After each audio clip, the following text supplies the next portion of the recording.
നിങ്ങളുടെ favourite shows ഇനി ഒരിക്കലും മിസ്സാവില്ല. ഇപ്പോൾ C5 കാണും നിങ്ങളുടെ ഫേവറേറ്റ് ഷോസ് തികച്ചും സൗജന്യമായി. അച്ഛന്റെ ബുദ്ധിയും ശക്തിയെല്ലാം ഈ ജഗൻ തന്നെയാ. ആ അച്ഛന്റെ പേര് പറഞ്ഞ് ഉമ്മാക്കിയായിട്ട് വരട്ടി വിടാൻ നോക്കുന്നു നീ. എനിക്കെന്താടാ എളിയിലെടുക്കുന്ന പ്രായമാണോ? ഈ വന്ദനൊരു മഹാസംഭവം തന്നെ അല്ലേ സാഗറേ? നിർത്ത്. ദിയമോൾ ഇവിടെ ഉണ്ടെന്നുള്ള ധാരണയിലല്ലേ ഇവൾ ഈ പ്രകടനമൊക്കെ നടത്തുന്നത്. ദിയമോളെ ആരും ഇവിടെ കൊണ്ടുവന്നിട്ടില്ല. ദിയമോൾ ഇവിടെ ഇല്ല. ദിയമോൾ ഇവിടെ തന്നെയുണ്ട്.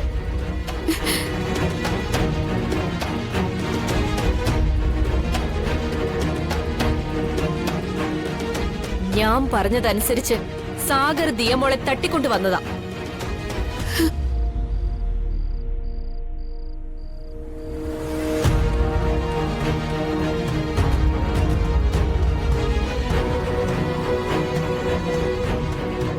അവൾ ഈ വീട്ടിൽ തന്നെയുണ്ട്. അവളെ വിട്ടുതരാൻ എനിക്ക് മനസ്സില്ല.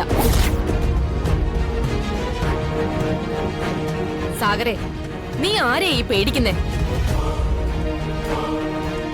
ഈ ജഗനെ കൂട്ടുപിടിച്ചോണ്ട് ഇവൾ എന്താ ചെയ്യാൻ പോകുന്നെന്ന് കാണട്ടെ.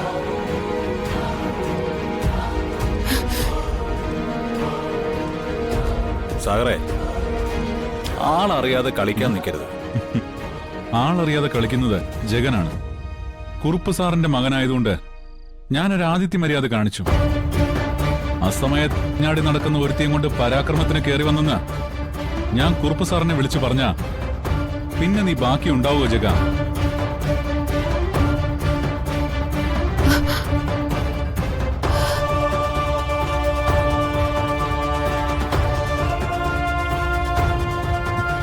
കുറുപ്പ് സാറിനെ വിളിച്ച് അറിയിക്കട്ടെ? അയ്യോ വേണ്ട സാഗർ. അച്ഛൻ അറിഞ്ഞ എല്ലാ അവതാളത്തിലാവും. എന്റെ ഭാവി തകരും. ജീവിതം തന്നെ തുലഞ്ഞു പോവും. അച്ഛനെ അറിയിക്കരുത് പ്ലീസ്. അപ്പൊ പേടിയുണ്ടല്ലേ? അങ്ങനെ വഴിക്ക് വാ.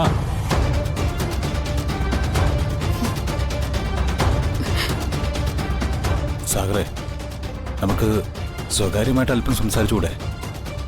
ഒരു സൗഹൃദ സംഭാഷണം. നമുക്ക് തമ്മിൽ കോംപ്രമൈസ് ആയിക്കൂടെ? ആകല്ലോ. ജഗൻ, എന്താ ഇപ്പൊ ഇങ്ങനെയൊക്കെ?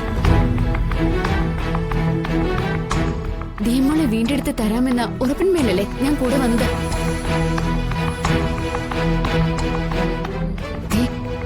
കരന്റെ സ്വഭാവം കാണിക്കരുത്. കൂറുമാറാനാണോ നിങ്ങളുടെ ഭാവം? വന്ദനെ, ഞങ്ങള് പുരുഷന്മാർ തമ്മിൽ അല്പം സംസാരിച്ചോട്ടെ. നിങ്ങള് സ്ത്രീകൾ തമ്മിലുള്ള സംസാരം നടക്കട്ടെ.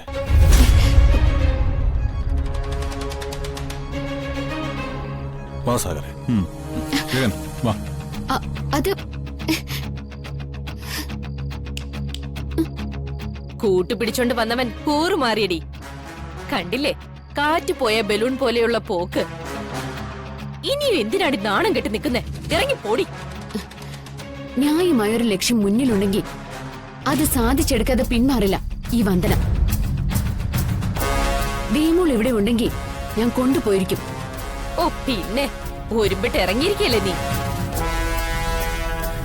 കുട്ടിയെ രാഹി തട്ടിയെടുത്തൊന്ന് കോടതി കൊണ്ടുപോയി കേസ് കൊടുക്ക്. പോടി. ഒന്ന് നിന്നേ. കോടതിയിൽ കേസ് കൊടുത്താ കുട്ടിയുടെ അവകാശം എന്നും എന്റെ പേരിൽ തന്നെ ഇരിക്കും. മാത്രമല്ല, നീ അനുഭവിക്കുന്ന ഈ സ്വത്തുക്കളുടെ എല്ലാം അവകാശം വീണ്ടും എന്റെ പേരിൽ ആവുകയും ചെയ്യും. രാജീവ് സാറിന്റെ വിൽപത്രാടി, വിൽപത്രം. തെരുവ് തെണ്ടണ്ടായെങ്കിൽ മര്യാദയ്ക്ക് എന്നെ അനുസരിച്ച് നാവടക്കി നിക്കടി. അറിയാലോ, കോടതിക്ക് തെളിവുകളാണ് ആവശ്യം. തെളിവുകൾ.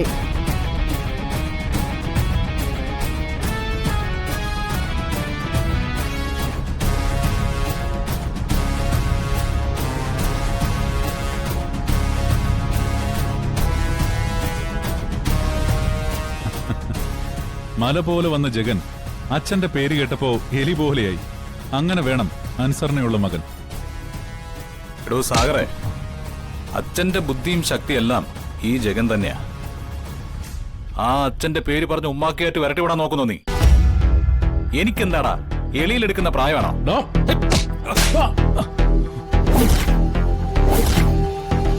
എടോ. കുത്തി കീറിക്കളയും ഞാൻ. കേട്ടോ? ദേ, കുറുപ്പും മകനും തമ്മിലുള്ള കുടുംബകാര്യങ്ങള് ഞങ്ങളുടെ വീട്ടിൽ മാത്രം ഒതുങ്ങുന്നതാ. അതെ, തന്നെ പോലുള്ള ഒരുത്തന്റെ മുമ്പിൽ എഴുന്നള്ളിക്കേണ്ട കാര്യമൊന്നും എനിക്കില്ല. ദിയമോളെ ഭിക്ഷക്കാര് തട്ടിയെടുത്തോണ്ട് പോയപ്പോ രക്ഷപ്പെടുത്തിയത് ഞാനാ. ഞാനത് ചെയ്തില്ലായിരുന്നെങ്കിലോ ഏതെങ്കിലും ഒരു ദേശത്ത് പള്ളിയുടെയോ അമ്പലത്തിന്റെയോ മുന്നിൽ കയ്യും കാലും ഒടിഞ്ഞു തൂങ്ങിയ നിലയിൽ അവള് കിടന്നേനെ. ആ ദുരവസ്ഥയിൽ നിന്നും അവളെ രക്ഷിച്ച എനിക്ക് തുടർന്നും അവളെ രക്ഷിക്കാനുള്ള ബാധ്യതയുണ്ട്. ഓക്കെ. വന്ദനയുടെ ഔദാര്യം കൊണ്ട് കിട്ടിയ സ്വത്തിൽ ഭാര്യയുടെ ഔദാര്യം കൊണ്ട് അർമാദിച്ച് ജീവിക്കുന്ന ഒരു മാന്യൻ. അവളുടെ വാക്കും കേട്ടുകൊണ്ട് കുട്ടിയെ തട്ടിയെടുക്കുന്ന ചെറ്റത്തരമൊക്കെ നീ നിർത്തിയേക്കണം. ഓക്കെ. മേലിലൊരു വാക്കുകൊണ്ട് പോലും കുട്ടിയെ നീ വേദനിപ്പിക്കരുത്. അങ്ങനെ ഞാൻ അറിഞ്ഞ മൂക്കില് പഞ്ഞി വെച്ച് കിടത്തും ഞാൻ.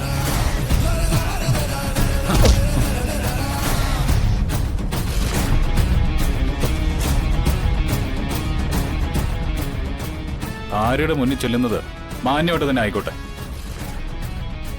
പാതിരാത്രി വീട്ടിൽ കയറി തല്ലി വീണുന്ന ദുഷ്പേര് എനിക്കുണ്ടാവരുത്.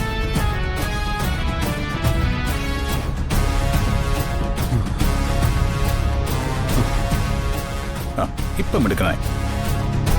വാ.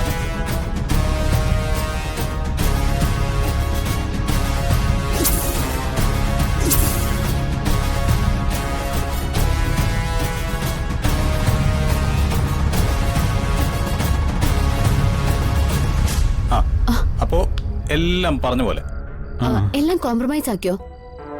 ഞങ്ങള് കോംപ്രമൈസ് ആയി. ഇനി വന്ദനയ്ക്ക് വേണ്ടത് കുട്ടിയല്ലേ? ദിയമോൾ എവിടെയെന്ന് പറ സാഗറെ.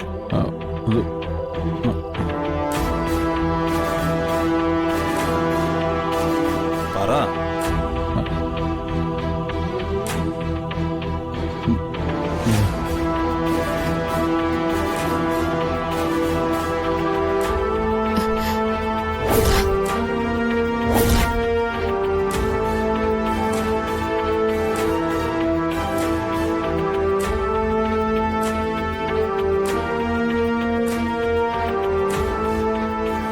കുട്ടി എവിടെ ഉണ്ടെന്ന് മനസ്സിലായി. വന്ദനെ, ഞാൻ ദിയമോളെ കൊണ്ടുവരാം. വേണ്ട, നിങ്ങളിവിടെ നിന്നാ മതി. കുട്ടിയെ ഞാൻ കൊണ്ടുവന്നോളാം. ഓ, ആയിക്കോട്ടെ. ഡൗൺലോഡ് ചെയ്യൂ C5 ആപ്പ്. കാണൂ എല്ലാ എപ്പിസോഡുകളും സൗജന്യമായി.